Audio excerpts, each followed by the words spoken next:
Hi, this is Mary Kurek, and I am a member of St. Francis by the Sea over at Salter Path, North Carolina. And we've been doing a series of interviews with some of our members, some of them newer, some of them a little bit older, some of them, from the vestry, and that have been kind of integral to the church as it's been developed. So we have another set of members.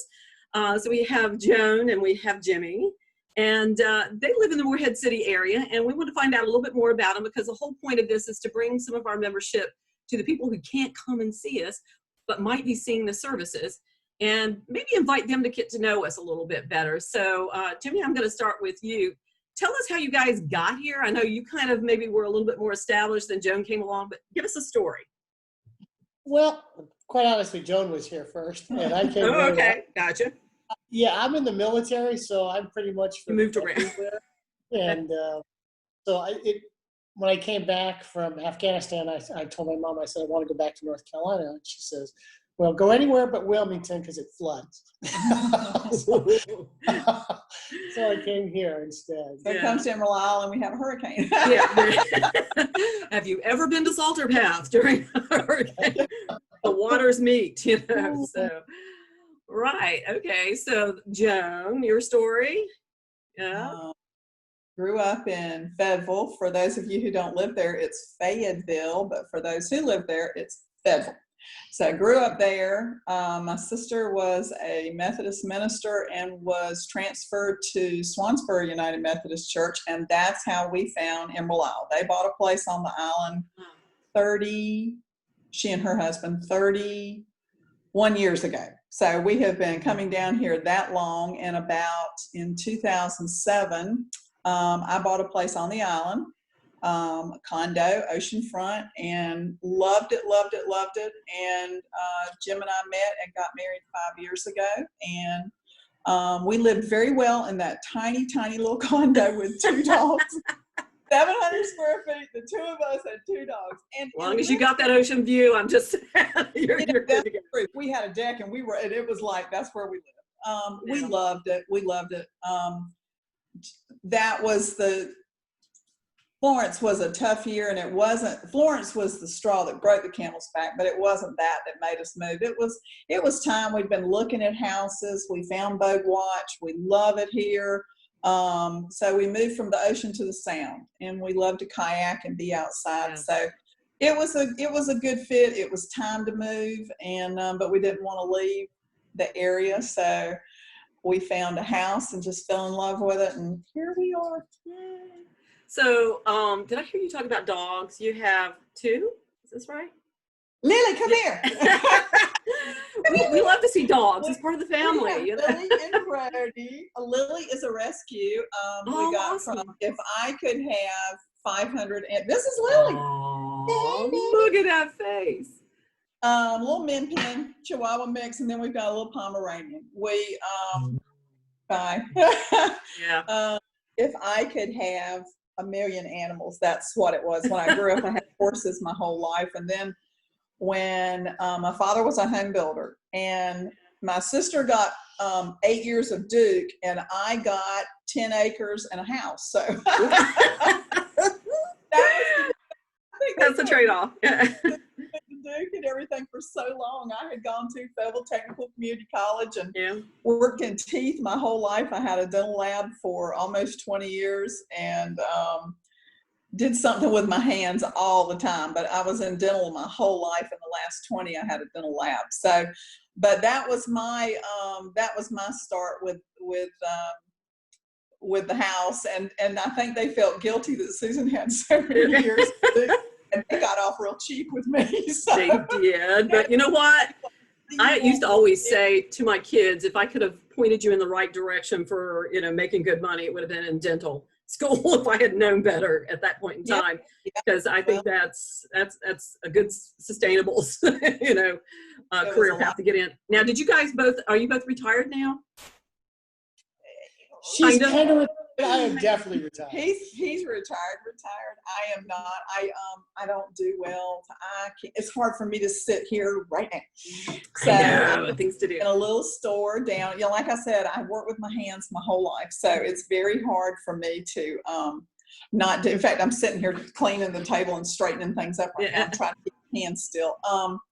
I work at a little store down the road on 24 beside Frank's Pizza, which is my downfall, called Thelma Redoes It. And we redo and repurpose and refurnish furniture, and a lot of the stuff in our house is what I've done anyway. But I am lucky enough that she will let me. I go in about 4 days a week, and we have a lot of that. We have a lot of the neighbors that have brought us a lot of stuff. Oh yeah, and even, I got something for you. Thank you for letting me know that. Even COVID worked really well, because right before we closed to the public, we had 3 customers. One was my sister, one's my neighbor, and then another former customer who brought like 3 U-Hauls of stuff to us. I don't mean little. So we have done nothing but, we work 5 days a week and paint and refurbish and restain, and you name it, we do it. Recut. So yeah. So this is all stuff though you can do, from wherever you're located. So it's not the quarantining, so to speak, is not bothering you. We don't, if customers if we finish a project and they come in, they mask up and we mask up, and they get their stuff and they leave. I mean, the shop is not open per se, but that's been my saving grace, because I can't sit still. Look at Jimmy. Okay, I'm gonna have to get back to Jimmy. So, I heard you say something about a golf cart. Do you guys golf? I mean, Jimmy, what's your hobbies? I enjoy these exercises with the remote. I gotcha. Okay. No kidding. We swim, we kayak. Wow, very active. Okay. Yeah, if we couldn't see the water, we weren't going to be happy. So we look out on the deck. We see the sound. We see the intercoastal. It's gorgeous. I mean, the light breeze in the nighttime. It just kind of makes everything worthwhile. Yeah. Gotcha. Well, Reverend Everett told me something about Joan, about that she is like the whole neighborhood veterinarian kind of for rescue animals. So what is the most recent rescue, other than your dogs, that you've done or that you've been working on? We've had Gilly the goose since December. We realized our neighbors put the lighted deers out. We all have lakes, ponds, not really lakes, but large ponds out here. So our neighbors put the lighted deers out for Christmas, and there was this one goose, and he was just laying under the deers all the time. And so I went out there, and he was injured. He had been hurt. I don't know if he'd been hit by a golf cart or attacked by an animal or whatever, but bad wing, bad leg.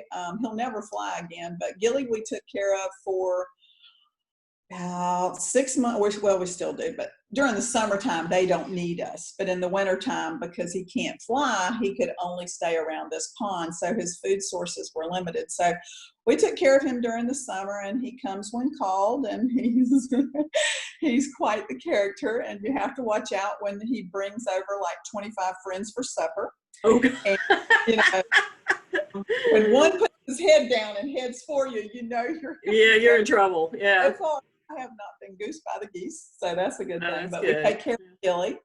And then we had our neighbor, we have a community Facebook page. And so our neighbor, everybody knows about Gilly because, I have reported on him for months. And so in the summertime, they don't need us. And Gilly is quite attached to the flock, and they're because of the babies, they don't fly as much. So they all sort of walk around the neighborhood from one pond to another. So he's having a nice summer. Come winter, they will leave him again, and we will go back to our duties with him. And then we had Chipper, or Jim called him sort of Poops a lot. He was a little starling that fell out of the nest of a 3-story building being built. And the neighbor called me and said, or she put on Facebook, "It's this poor little baby bird. Can anybody help me?" And everybody put Joan Pate, Joan Pate, Joan Pate. So I looked at Jim and I said, "Can I go down there?" Yeah.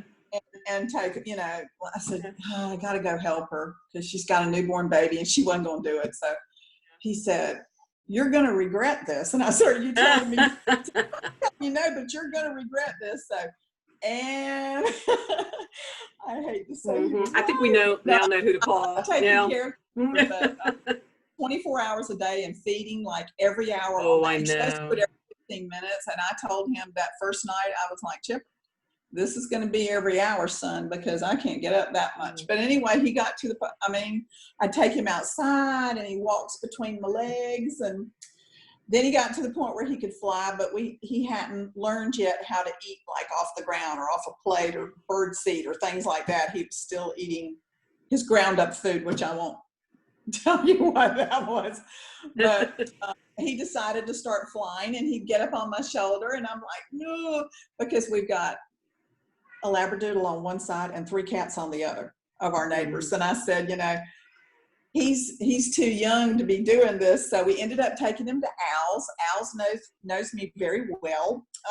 We talk frequently. So he went to Al's and continued his growth and his learning, but we had him for 12 days, and that was an experience. That was a and the rabbits, when they get, oh gosh, this weekend we had a rabbit adventure, and they were bringing the babies over to, and I'm like, so yeah, if something happens, everybody puts on Facebook, call Joan.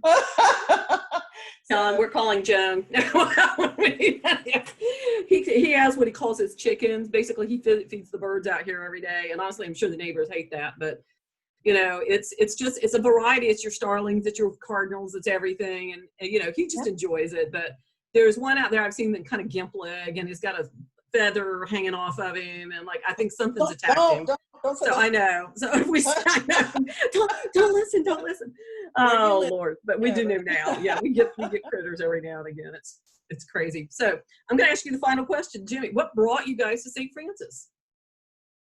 That's a funny story, because for a long time, former Catholic, got out of the Catholic Church and really kind of got away from religion as a whole. Went to a Baptist. lot of churches and a lot of different studies, from Muslim to Mary Baker Eddy and Christian Science. I mean, I tried anything that would get me closer to God. And I found out that me and God were okay. It's the religion that was the problem. There you go. And I said to her, because we kept looking, because I love a church environment. She loves a church environment. I grew up in it. Yeah. Ministers all in the family. So, I need to, and I left a church that I'd been in for 20 years in Fayetteville. So it's very hard to start over and find home. So we visited. Cool. We found Lisa while we were picking up something to eat in Morehead City. And she says, if you don't like this church, and if you don't get enough out of this church, it ain't the church's fault. It's yours. It's you. She said, try it. So it probably was 3 months. And we had been trying a few and just, wow. And it's funny that you leave the island and then find your church on the island. So yeah, we visited one Sunday, and Jim thought it was a very Catholic-like service, which he thought, that I wouldn't like, being that Baptist Methodist girl, I wasn't going to like it. So we got back in the car, and when you're in there, I just sat there in awe. I was like, not only is it beautiful, and who wouldn't love Everett, and Chris and everyone associated with the church, and the music, and Craig and the choir. I mean, who wouldn't love it? So we're sitting there, but it's not just that. It's just the feeling that's in there. Atmosphere. That's what got me first. I literally sat in the back of the church, and I don't know if I even heard the sermon so much that day. There was just a feeling about it. Like I'm home, I'm comfortable, because I was raised Methodist. I was looking for a Methodist church, and Reverend Everett was in a yoga class with me. And I got invited there, and I had kind of done like you had done, like shopped around, and nothing just felt right. I ended up in a Lutheran church. Just nothing felt right until I got into that church, and I sat in the back, and I just kind of looked up, and it was just this overwhelming feeling of, okay, I found it. It is such a good feeling. And it's not, I tell people it's not your mama's Episcopal church. No, my husband was raised Catholic, and he's been there, and he goes, oh, it's light Catholic. That's like, Like he said, And it's not even so much that. I mean, it's I don't know. There's just a different aura about it. It's a very casual, all a welcome sort of mindset. It's not There you like, go. oh my God, you had to All a be welcome. raised And this way that's to what get in was here. that was the sell. I don't want Yeah. restrictions on my belief with God and Jesus. Mm-hmm. There shouldn't be. And when Everett said, all are welcome at this man's table. Yeah. Or at our table. And they mean it. We all mean it. Yeah, and absolutely, you could feel that they meant it. There's no And we judgment there. There's no, and there you can see some people who were maybe raised in that faith. Others, I wouldn't have known what an Episcopalian was if I fell over it when I first went to that church. No, see, I had no idea, clueless. Reverend Everett also has that sort of demeanor, that personality too, that is very soft and endearing. He's almost like a St. Francis himself. You know, if you had to pick somebody that was like him, that he's kind of just very gentle and very, environmentally conscious, and just loves the ocean, the water, and is open to new ideas and new things. And well, even just, he knows I am too, so he'll prompt me sometime, Mary, what can we do? You know, and so I'm always like, well, if you're open to this or that, then he's, oh yeah, you know, let's pull it in, let's see what works. So well, between the poetry, I'm so glad you guys found the church. And we are glad too. We are. Yeah, you probably had all of 5 minutes before the pandemic hit, but you know, maybe. No, were there. We were actually there. How long? About 6 months. Okay. We walked out that day and we got in the car, and I was just grinning from head to. I mean, I thought, wow, because it was important to me. I had drug him to so many churches that felt easy to me. A Baptist or a Methodist. It was just easy to me. And I would take him, and I thought, oh, he didn't like this at all. So we get in the car, and I'm like, not only did I love it and feel like Christ was there, and the people in Everett were wonderful, and I just felt like, ooh, he's going to like it because it would feel like home to him. So he gets in the car, and he's always thinking about me, and I'm always thinking about him. Need to stop that, huh? So we get in the car, and I said, well, what did you think? I was going to try, as you can tell, I'm the talking, so I figured I would ask him. So I said, well, what did you think? And he says, we'll never go back there again. I sat there, and I tried not to say anything, and I just sat there, and we drove on down, we pulled out the driveway, and I thought to myself, I can't find anything more that I like and I think would suit him better. And so I'm like, so we get down the road, and he says, well, did you like it? And I said, I am so disappointed. I said, I loved it. And I thought you would have liked it. He said, I loved it. He said, I thought it was too Catholic for you. I'm like, it's like the woman that cut off her hair to buy him the gift, and then he Gotta get those minds in sync. But anyway, you guys are just too newly married. That's what it is. We're just trying to please each other. We went out of town. No, we went to my sister. She retired in July. We went to her church for that service. And other than that, we did not miss one until it was time, Awesome. and until COVID shut it down. So, yeah. you know, and we miss everybody so much. I know. And we crisscross paths because I've been kind of out of commission there for a little while. So when we get back, I will look forward to seeing you guys in person. So, but this is great. Everybody, we enjoy these videos. We have socialized ourselves. We're over by Scott, by the choir. Well, we sit right beside the choir. We're right across. Okay. All right. Now we'll know where you're located. Yeah. Where we sit. Yeah, it's not our pew, but you know, that's where we sit. Okay. Sound like my husband is like, he's always got to sit in the same place if we go to a restaurant, and it really irks him if he cannot get his chair. He'll like stare holes through whoever's sitting Get out of his chair. place. You have my Yeah, that's chair. going to work. That's going to help. So. Okay, and one last question for you. Yeah. Turn the tables on you. We did not know about this until Everett said it. So I don't know if we missed the email. I don't know if we There wasn't one. Everett asked me if we could start doing this, and I think originally he was going to do them, and he asked me to do the first one, and then it's been on a roll since then. You are number 3 or 4? 4, I think. 4. And so it's brand new, and so what we need to do is maybe just get the word out a little bit more that we have these. We've got now a St. Francis by the Sea YouTube channel, and that's where this will be located. Okay. And so what we need to do is get the services on that same channel so that people who are seeing the services can also see the videos. And what I Well, want to do is invite anybody watching this, even if they're not a member of St. Francis, but they want to be, when we get cranking back up, you know, contact the church and let us interview you so that we get to know you as well. Exactly. So, yeah, we'll be I happy to do I hope they do come to the church. I think they will be that. unbelievably surprised on how Yes. much the feel of that church. Yeah. It's the whole group. It's not like I one keep plan. trying to say to people, it don't get stuck in your head that it's an Episcopal, very rigid, or the word that I think that comes to mind is something Joyce Meyer says, legalistic, like church. It Yeah. is so friendly and warm and open, not saying that other Episcopal churches aren't. It's just that I had, as a Methodist, stuck in my head what that kind of church would be like until I got in there the first time. Me And too. it just blew that out of the water. They do all the right things. It's just the way that they do it. And it's the Yeah. atmosphere that is there. Yeah. You know, Friendliness reigns supreme there. that is true. It Well, thank runs you rampant. guys. Yes. Thank you guys so much. I appreciate the time. And we look forward to getting to know you in person now. Okay. We look forward to getting back to church and meeting you too in person. Thanks, Mary.